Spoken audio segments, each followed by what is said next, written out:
Palavra aberta.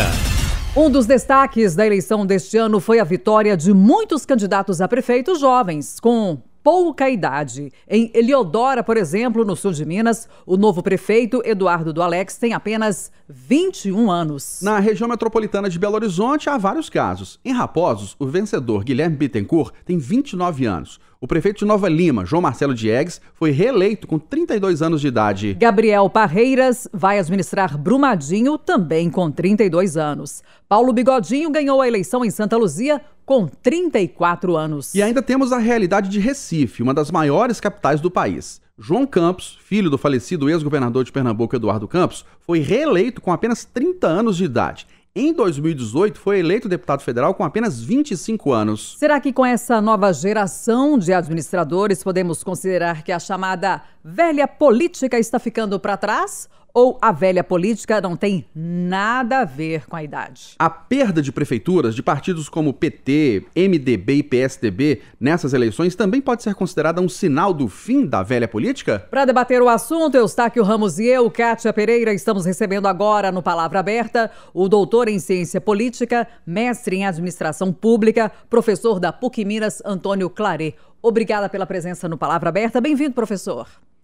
Muito bom dia, Kátia. Muito bom dia, Eustáquio, professor Lucas. É um prazer estar aqui com vocês, debatendo um tema tão importante como esse hoje. Muito obrigado. Estamos recebendo também o mestre em Ciência Política, professor do Centro Universitário Estácio, Lucas Zandona. Olá, professor, seja bem-vindo. Muito bom dia, Eustáquio, Kátia, professor Antônio. Satisfação estar com vocês aqui. Obrigada pela presença. Vamos começar ouvindo o professor Antônio Claret. Que interpretação, que leitura que a gente pode fazer, professor, desses novos nomes na política e prefeitos tão jovens? O que isso pode significar para a gente? Olha, eu vejo com muito bons olhos a renovação na política. Quando na abertura citavam alguns nomes dos prefeitos eleitos, eu vi o nome, por exemplo, de João Marcelo, da cidade de Nova Lima. Importante destacar que João Marcelo tem também uma equipe muito jovem, né? Então nós temos ali, por exemplo, o Abner, que foi secretário de Desenvolvimento Econômico, vereador mais votado na cidade, também um jovem nascido nos anos 90, 1995. Nós temos Alisson Diego, que também muito jovem, menos de 40 anos, secretário do prefeito Marcelo, que foi prefeito em Itaguara, também na região metropolitana, por 2 mandatos, vereador antes, secretário em Itaúna, secretário também em Itabira. A deputada Lohana, que também é uma jovem do PV, que apoiou essa candidatura na cidade de Nova Lima. Então, a política mineira e a política brasileira, também citando João Campos mais uma vez, do Recife, tem passado por essa renovação. Mas eu acredito que a gente precisa enxergar dentro dessa renovação a possibilidade de implementação também de novas práticas. E eu acho que esse é um tema importante para a gente discutir num podcast como esse. Mas o senhor considera que essa renovação é um sinal do fim da velha política ou a velha política não tem a ver com a idade? Acho essa pergunta excelente, Eustáquio, e eu diria o seguinte: na sociedade, muitas vezes velhas práticas demoram a desaparecer, a morrer, e novas práticas demoram a surgir e se consolidar também, né? A gente precisa definir o que é nova política, né, e o que é a antiga política. Eu entendo, se a gente pudesse pegar aqui agora uma máquina do tempo e voltar aos anos 70, aos anos 80, nós veríamos prefeitos em Minas Gerais e no Brasil administrando de uma forma bastante diferente da forma como eles administram hoje. Pouca responsabilidade fiscal, muita contratação nas prefeituras de cabos eleitorais, obras, né, que muitas vezes não significavam impacto significativo na vida das pessoas. E depois da Constituição de 1988, a gente tem uma mudança nas regras do jogo. Então a gente passa a ter as prefeituras, por exemplo, sendo obrigadas a fazer um investimento mínimo em educação, em saúde. Depois vem a lei de responsabilidade fiscal, mais transparência. Tudo isso diminuiu o raio de ação dos prefeitos e fez com que eles, então, tivessem uma postura diferente diante da sua administração pública municipal. Acontece, e aqui eu acho que é um ponto importante para a gente discutir, recentemente nós tivemos inovações na política brasileira. Emendas PIX, orçamento impositivo. Isso mudou o cenário político também. Quando esses recursos chegam nos municípios e dão mais oportunidade para os prefeitos agirem para além desses limites constitucionais, os prefeitos voltam às práticas que a gente observava muito nos anos 70, nos anos 80. Então, se a gente for viajar pelo interior de Minas Gerais, a gente vai ver muito reconstruções de praças, aqueles portais de entrada da cidade, muitas festas, exposições, shows caros e tudo isso, então, com um resultado, como agora a gente sabe, eleitoral muito significativo. Então, em alguma medida, e para poder encerrar esse raciocínio inicial, nós temos o ressurgimento da velha política, né, acontecendo no nosso estado, no nosso país, a partir de uma mudança na regra do jogo, tanto da administração pública, mas com impactos na legislação, na lei eleitoral, né, no comportamento eleitoral, que é esse das emendas impositivas, emendas PIX e outras. Professor Lucas Zandona, o senhor concorda que a gente teve avanço ali com lei de responsabilidade fiscal, né? Outras regras citadas aqui pelo professor, e que depois na contramão vem emenda PIX e que a gente praticamente não sai do lugar? Então a velha política é difícil de desaparecer, de ser extirpada do cenário? Com certeza. E o resultado das urnas nessa última eleição, até pelos partidos que fizeram a maioria dos municípios, demonstra que estamos ainda numa vertente bastante conservadora. Isso significa que, a despeito da idade de alguns eleitos, nós ainda continuamos com a estrutura política bastante conservadora, né? Então, podemos falar que a velha política continua com uma nova roupagem, mas certamente, lei de responsabilidade fiscal, ficha limpa, isso contribuiu bastante para a depuração do sistema político. Mas falar que a velha política foi exorcizada nessas eleições, isso realmente é bastante difícil fazer uma afirmação dessa. Professor, o senhor vê também que, embora sejam nomes de políticos jovens, prefeitos jovens, como nós citamos aqui, eles também são, digamos assim, patrocinados por grupos, eles herdaram ou estão herdando herança política de grupos que já estavam no cenário já há bastante tempo? Sim, precisamos analisar caso a caso, mas certamente, a despeito da idade dos eleitos, nós temos sim que o apadrinhamento político pelos grandes caciques partidários, esses continuam, e esses efetivamente representam a grande política e a velha política, e esses continuam dando as cartas e continuam fazendo. Então, estão sendo trocados os atores, mas as práticas continuam muito atreladas às questões que nos perseguem há tanto tempo. Na visão do senhor, o que significa velha política e o que poderia ser uma nova política? A velha política, ela é sempre interpretada naquele jargão do centrão, né? É aquele conchavo, é aquele político que não se identifica com uma ideologia, com uma proposta, mas simplesmente com a permanência no poder. Independentemente da figura do presidente, do governador, ele quer estar no poder, quer estar orbitando em volta desse poder, ora defendendo mais partidos de centro-esquerda, ora partidos de centro-direita, mas sempre orbitando em volta do poder. E isso também diz muito em relação àqueles políticos e partidos sem nenhuma vinculação ideológica, né? São partidos que são meras siglas, que o eleitor não consegue visualizar, e não só o eleitor, até a gente que estuda, às vezes é difícil, a gente vê partido aí e fala, mas como que eu classifico esse partido? Aí eu tenho que ver a história dele, eu tenho que ver como ele vota, como seus representantes votam. E realmente é mais um representante do centrão aí que se faz presente. Não tem nada de positivo nisso, professor? Por Não, exemplo, pelo contrário. A existência de partidos para nosso sistema político, ela é fundamental. Tanto é que não é permitido campanhas e candidaturas independentes. Os partidos são essenciais. Mas como nós temos um sistema brasileiro extremamente pulverizado em partidos com pouca identidade ideológica, o eleitor não consegue diferenciar um partido de outro. E ele acaba votando na pessoa e não naquilo que o partido efetivamente possa vir a propor como algo ou uma proposta de governo. Voltando a palavra ao professor Antônio Claret, o senhor tem esperança ou algum sinal de que essa velha política pode ser deixada de lado, deixada para trás? Olha, primeiro a gente tem que entender como é que isso voltou, né? Eu falava anteriormente que eu percebo que essas velhas práticas, elas estão hoje mais fortes que estavam há pouco tempo atrás, 5, 10 anos. Isso foi assim porque, principalmente ali a partir de 2016, o Executivo Federal abriu mão do seu poder de agenda, do seu poder de distribuição de recursos aos estados e municípios, em favor do Congresso Nacional. O Congresso Nacional viu essa fragilidade também e se ocupou desse espaço.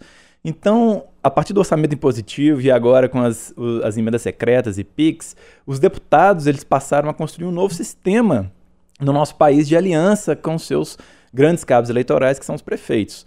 Então, o que eu vejo agora é que esse sistema está muito bem consolidado, o resultado das eleições mostra que foi uma engenharia criada pelos políticos que estão hoje no poder, que deu resultado eleitoral significativo, mas é importante dizer que nós já estamos tendo um desafio a esse sistema que está aí estabelecido, né? Então, quando a gente olha para o Supremo Tribunal Federal, a gente percebe, por exemplo, o ministro Flávio Dino fazendo um questionamento seríssimo ao Congresso Nacional para poder colocar limites, para poder dar mais transparência, para poder organizar melhor esse jogo da distribuição das emendas. Então, quando eu olho para o futuro breve, eu vejo a retomada de um protagonismo pelo Executivo Federal, a partir de um ativismo também importante do Supremo Tribunal Federal no nosso país, e eu acho que isso vai ser importante, isso vai ser bom. Sabe por quê? Pelo seguinte, essa distribuição das emendas dessa forma, como a gente tem comentado aqui, ela nos leva a um momento no nosso país, né, que a gente vivia muito nos anos 70 e 80, como eu citei, onde as políticas são muito fragmentadas, são pouco organizadas, têm poucos objetivos concretos, e o que a gente precisa no nosso país é de uma concertação de políticas públicas, como que a gente observa no Sistema Único de Saúde, no Sistema Único da Assistência Social, como a gente observa no Fundo da Educação Básica, onde o governo federal consegue planejar o país, consegue fazer uma concertação com estados e municípios para que todos consigam remar na mesma direção e entregar políticas públicas que façam diferença no desenvolvimento humano das pessoas, das populações, dos cidadãos desses territórios. Professor Antônio Clary, a gente percebe muitas vezes que muitas queixas dos prefeitos com essa marcha a Brasília, né? Reclamando, queixando que não tem dinheiro, que o dinheiro nunca chega, né? Que as prefeituras são muito pobres. Isso que o senhor citou, por exemplo, seria um caminho, então, para que se evitasse um conchavo político, que grupos da chamada velha política patrocinassem os novos eleitos e assim houvesse uma distribuição melhor, né, para todas as cidades do dinheiro público e essas áreas como saúde, educação, elas pudessem realmente ser contempladas? Kátia, eu acho a sua observação perfeita. A gente precisa pensar que os municípios de fato continuam sendo o elo frágil da nossa federação. Eles precisam sim de mais recursos, precisam de mais capacidade administrativa, precisam de capacitação.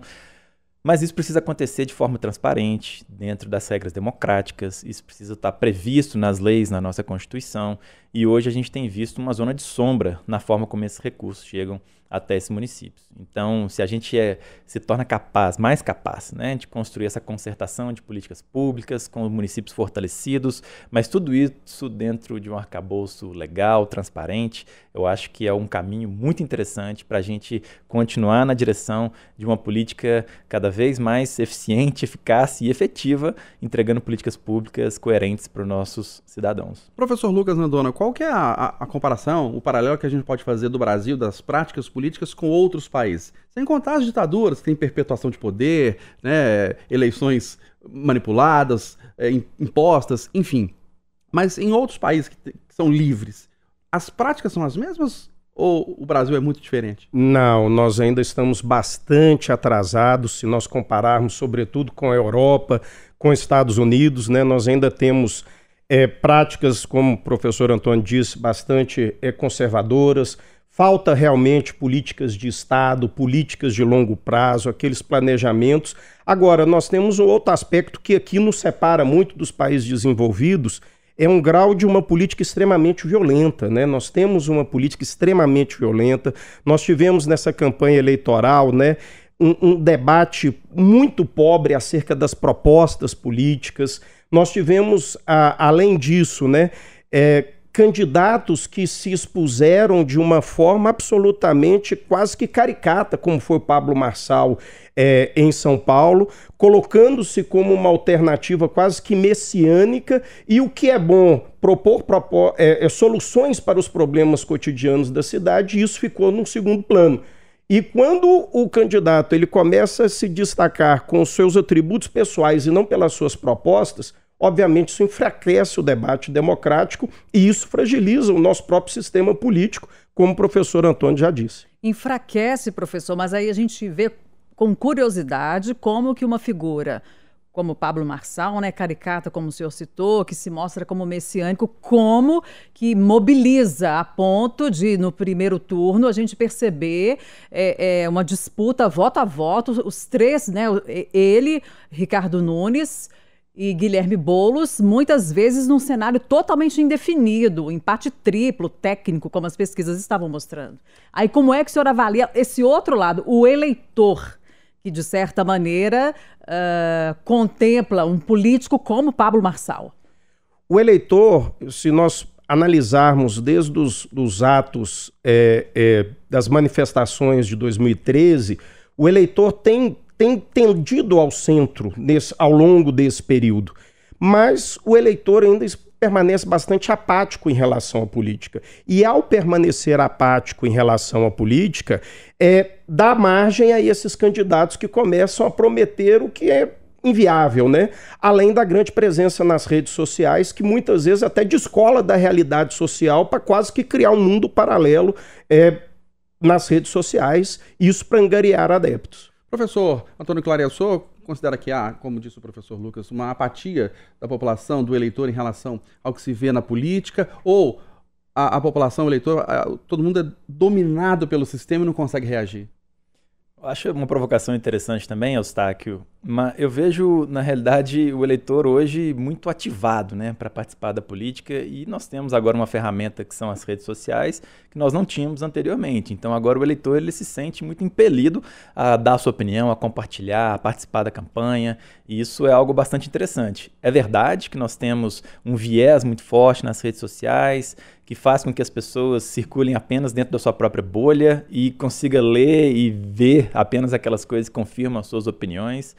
Mas, na realidade, a gente tem, então, um eleitorado muito mobilizado hoje em dia. Mas eu queria pegar um pouco das falas de vocês para dizer algumas coisas que eu acho interessantes, né, para o nosso debate aqui, que são o seguinte: em primeiro lugar, o que diferencia o Brasil de outros países também, né? A gente tem aqui no nosso país, e o Eustáquio muito bem colocou na introdução, que os partidos que são protagonistas no cenário nacional, e aí o exemplo do PT, PSDB até recentemente, né, e o PL agora também, eles não tiveram o resultado que gostariam, talvez, nas eleições municipais.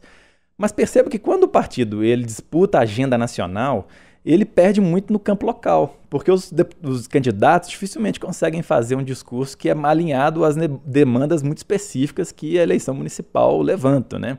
Então, quando os candidatos do PL, por exemplo, foram muito radicais nas suas agendas de extrema-direita, nos municípios onde disputaram as eleições, eles não conseguiram ter sucesso. Mas o que diferencia o nosso país? A gente tem, por exemplo, o PSD, que levou aí quase 1000 prefeituras, é um partido de centro, que é governo em São Paulo, é governo em Brasília também. E eu acho que outros países, vamos dar o exemplo dos Estados Unidos, que tem eleição agora na terça-feira, eles devem invejar um pouco esse grande centro nosso, porque lá você tem uma polarização, apenas 2 partidos, e é muito provável que aconteça a eleição de um presidente ou de uma presidente de um partido, com o Senado ou a Câmara dominado por outro partido, que é uma situação também muito difícil de ser enfrentada, que cria um obstáculo ao sistema político, e a gente vê agora, ano após ano, as notícias chegando ali por volta de outubro, novembro, de um famoso shutdown, né? A ameaça do shutdown nos Estados Unidos. Por quê? Porque eles encontram-se paralisados nessa polarização política e não tem um centrão para servir de colchão, de amortecedor do sistema político, para que eles consigam, então, construir consensos ao longo do tempo, né? Professor Lucas, para a gente finalizar, o senhor vê esperança de que algo possa ser mudado em relação a essa velha política no Brasil? Porque para, imagino, fazer uma mudança tem que haver uma reforma política. Mas quem promoveria essa reforma são os políticos que estão lá, e eles não estariam interessados? Nesse aspecto, o continuismo é uma tendência. Mas nós precisamos ver que a Justiça Eleitoral tem atuado para coibir, né? O Judiciário como um todo, né, nesse movimento ativista, tem contribuído para isso. Agora, realmente, nós dependemos de um debate mais amplo, né? Que realmente hoje a gente falar em governabilidade com 30 e tantos partidos negociando individualmente, isso em termos legislativo é impensável, é inviável.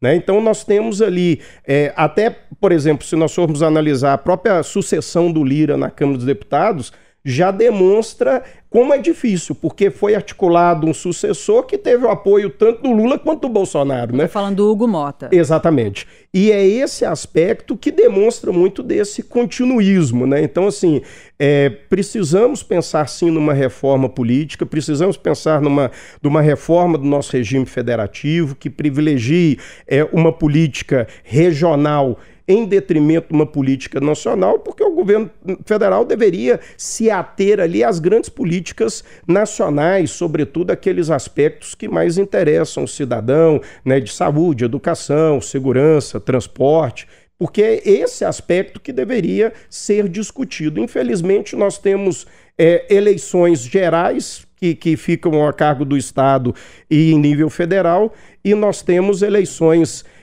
municipais que ficam atendo apenas a problemas locais, e isso acaba enfraquecendo um pouco o grande debate. Para concluir, professor Antônio Claret, eu queria perguntar para o senhor especificamente sobre esse caso do Hugo Mota, que eu acho que ele serve de parâmetro. Uma figura política que conseguir apoio de dois opostos, como é que a gente vê essa postura? É uma pessoa que sabe dialogar ou uma pessoa que está fazendo negociata? Olha, nesse caso específico, eu acho que ainda bem que a gente tem um sistema político que está caminhando para uma certa estabilidade, que ele consiga ter diálogo com o executivo, porque pior seria se nós tivéssemos um candidato radical que não tivesse com as portas abertas para o diálogo com o executivo federal. Então, que bom que a gente está conseguindo construir isso. Eu sei que algumas pessoas veem isso com receio, mas eu acho que a gente tem que enxergar isso com a possibilidade de uma estabilização no nosso sistema político. Nós debatemos aqui no Palavra Aberta de hoje se a velha política está ficando para trás ou não no Brasil, diante da eleição de prefeitos jovens em muitas cidades, especialmente aqui da região metropolitana de Belo Horizonte. Recebemos o mestre em ciência política, professor do Centro Universitário Estácio, Lucas Zandona. Professor Lucas, obrigado pela presença, um grande abraço. Muito obrigado, a satisfação minha estar com vocês e seus ouvintes. Muito obrigada, professor. E agradecemos também pela presença ao doutor em ciência política, mestre em administração pública, professor da PUC Minas, Antônio Claret. Até a próxima, professor. Obrigada pela contribuição. Até a próxima. Muito obrigado. Lembrando que o Palavra Aberta vai ao ar todo sábado, 8h20, aqui no Jornal da Itatiaia, e você pode acompanhar pelas nossas plataformas digitais, especialmente o YouTube.